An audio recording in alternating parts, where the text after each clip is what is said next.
पटरियों पर मिली एक लाश और पूरा देश हिल गया। आज हम आपको बता रहे हैं प्रियंका तोड़ी और रिजवान उर रहमान की कहानी, जिस कहानी ने प्यार और विश्वास पर कई सवाल खड़े कर दिए। अरबपति परिवार की एक लड़की लोअर मिडिल क्लास के लड़के से प्यार कर बैठी। दोनों ने चोरी छिपे शादी कर ली और साथ रहने लगे। लड़की कुछ दिनों के लिए अपने घर गई और फिर उसके बाद लड़के की लाश रेलवे ट्रैक पर मिलती है। लड़के को किसने मारा ये आज तक किसी को भी मालूम नहीं चल पाया, पर हाई प्रोफाइल फैमिली का ये मामला मीडिया में उन दिनों काफी छाया रहा। साल 2007 की बात है। इस कहानी की शुरुआत होती है भारत के एक राज्य पश्चिम बंगाल से। कोलकाता का मशहूर सेंट जेवियर्स कॉलेज का एक स्टूडेंट जिसका नाम रिजवान उर रहमान होता है। रिजवान एक मिडिल क्लास फैमिली से आता है।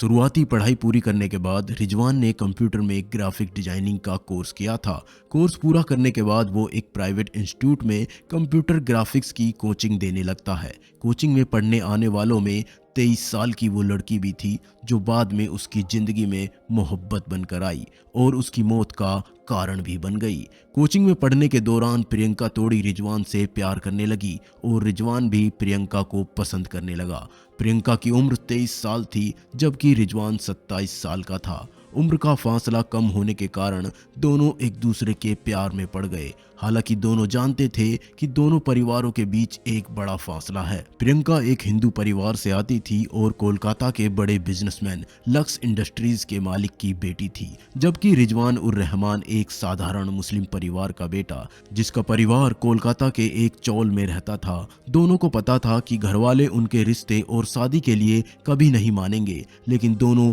एक दूसरे से दूर नहीं रह सकते थे। 18 अगस्त 2007 को दोनों ने स्पेशल मैरिज एक्ट 1954 के तहत अपनी शादी रजिस्टर करा ली। ये एक्ट अलग अलग दो धर्मों के लोगों की शादी की इजाजत देता है। शादी की बात ना तो प्रियंका के घर वालों को पता थी और ना ही रिजवान के घर वाले इस बात को जानते थे। शादी के कुछ दिन बाद रिजवान ने अपने घर वालों को प्रियंका से शादी की बात बता दी। रिजवान के भाई इस बात से बहुत नाराज हुए, लेकिन बाद में उन्होंने प्रियंका को घर लाने की इजाजत दे दी और लक्स घराने की बेटी प्रियंका तपसिया मुस्लिम बस्ती में पति के छोटे से घर में रहने के लिए आ गई। तपसिया मुस्लिम बस्ती कोलकाता के पिछड़े और गरीब इलाके में से था।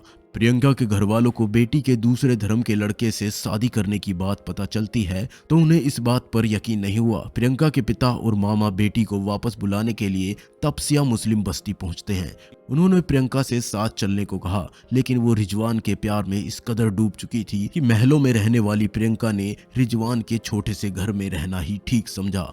पिता ने बेटी को घर बुलाने के लिए नेताओं और पुलिस अफसरों का सहारा लिया। रिजवान को लगने लगा था कि कुछ गड़बड़ हो सकती है। बड़े बड़े रसूखदार लोगों से रिजवान पर प्रियंका को वापस भेजने का दबाव डलवाया जाने लगा। प्रियंका और रिजवान ने मदद के लिए पुलिस से गुहार लगाई। प्रियंका ने शिकायत दी कि उसने परिवार वालों और धर्म के खिलाफ जाकर शादी की है, इसलिए उसे और उसके पति रिजवान को जान का खतरा है और पुलिस से उसे सुरक्षा चाहिए। यह लेटर जैसे ही पुलिस स्टेशन में दिया, पुलिस प्रियंका और रिजवान की मदद करने के बजाय प्रियंका के पिता की तरफ हो गई। पुलिस डेली बेसिस पर प्रियंका और रिजवान और उनके घर वालों को परेशान करने लगी। रिजवान को धमकी दी गई कि वो प्रियंका को वापस घर भेज दे, नहीं तो उसे झूठे केस में फंसा दिया जाएगा। रसूखदार परिवार के दबाव के बावजूद रिजवान ने हिम्मत नहीं हारी और प्रियंका भी अपने फैसले पर कायम रही। 6 सितंबर को प्रियंका और रिजवान को पुलिस मुख्यालय लाल बाजार में बुलाया गया, जहां पुलिस कमिश्नर के सामने मीटिंग हुई। प्रियंका के परिवार वाले भी वहां मौजूद थे।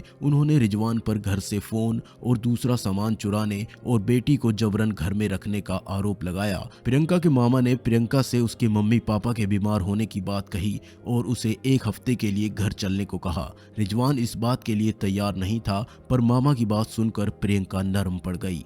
पुलिस के सामने लिखित में समझौता हुआ कि 15 दिन में प्रियंका को वापस भेज दिया जाएगा, जिसके बाद 8 सितंबर को ही प्रियंका पिता के घर चली गई। आखिरी बार 11 सितंबर को रिजवान से उसकी बात हुई और उसके बाद रिजवान ने प्रियंका से कई बार बात करने और मिलने की कोशिश की, पर वो नाकामयाब रहा। आखिरकार रिजवान ने मानवाधिकार संगठन को चिट्ठी लिखकर पत्नी से मिलवाने की मदद मांगी। पुलिस से भी गुहार लगाई, मगर यहाँ भी पुलिस ने उसकी कोई मदद नहीं की। इसके बाद 21 सितंबर 2007 की दोपहर कोलकाता के पास दमदम रेलवे ट्रैक पर पुलिस को एक डेड बॉडी मिलती है। शिनाख्त करने पर पता चला कि शव रिजवान उर रहमान का था। सिर पर चोट के निशान थे। बॉडी मिलने के कुछ घंटे बाद पुलिस कमिश्नर प्रसून मुखर्जी का एक बयान सामने आता है। पुलिस कमिश्नर ने बताया कि ये एक खुदकुशी का मामला है। मीडिया जब इस खबर के पीछे लगी तो एक एक कर सारी परत खुलने लगी। रिजवान उर रहमान की मौत की खबर अगले दिन अखबार के पहले पन्ने पर छपी। कोलकाता के तापसिया पार्क सहित कई इलाकों में विरोध प्रदर्शन होने लगे। लोगों में पुलिस को लेकर भारी गुस्सा था। पुलिस की गाड़ियों, सार्वजनिक बसों में आग लगा दी गई। दर्जनों पुलिस वाले घायल हुए। राज्य सरकार पर प्रेशर बढ़ने लगा। सरकार पर दबाव बढ़ने के बाद प्रसून मुखर्जी और डीसी रैंक के 4 सीनियर आईपीएस अधिकारियों को हटा दिया गया। तत्कालीन मुख्यमंत्री बुद्धदेव भट्टाचार्य रिजवान उर रहमान के घर भी गए। सेंट जेवियर्स कॉलेज के छात्रों ने 100 से ज्यादा दिनों तक लगातार कैंडल मार्च निकाला। उस समय विपक्ष की नेता तृणमूल कांग्रेस सुप्रीमो ममता बनर्जी थी। ममता भी रिजवान उर रहमान के घर गई और परिवार को मदद का भरोसा दिलाया। लेफ्ट फ्रंट की सरकार पर दबाव बढ़ता जा रहा था। प्रियंका तोड़ी के पिता को पुलिस को गिरफ्तार करना पड़ा और बाद में वो जमानत पर रिहा हुए।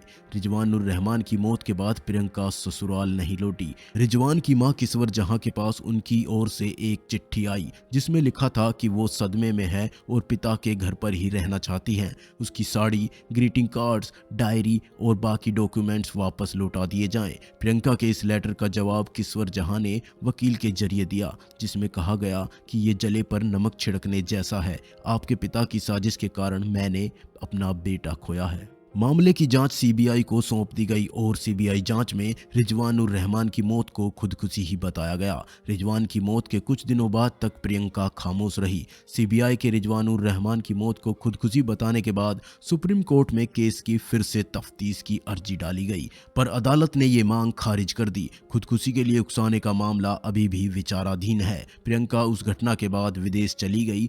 बरसों बाद अब वो कई पार्टीज में भी दिखाई देने लगी हैं और कहा जाता है कि प्रियंका अब लक्स कोजी का एडवर्टाइजिंग डिपार्टमेंट संभाल रही हैं। रिजवान और प्रियंका की इस दर्दनाक कहानी पर आपकी क्या राय है, आप हमें कमेंट करके बता सकते हैं। और आगे भी क्राइम की ऐसी ही कहानियां सुनने के लिए हमारे चैनल को सब्सक्राइब करें और अपने दोस्तों के साथ शेयर करना बिल्कुल ना भूलें।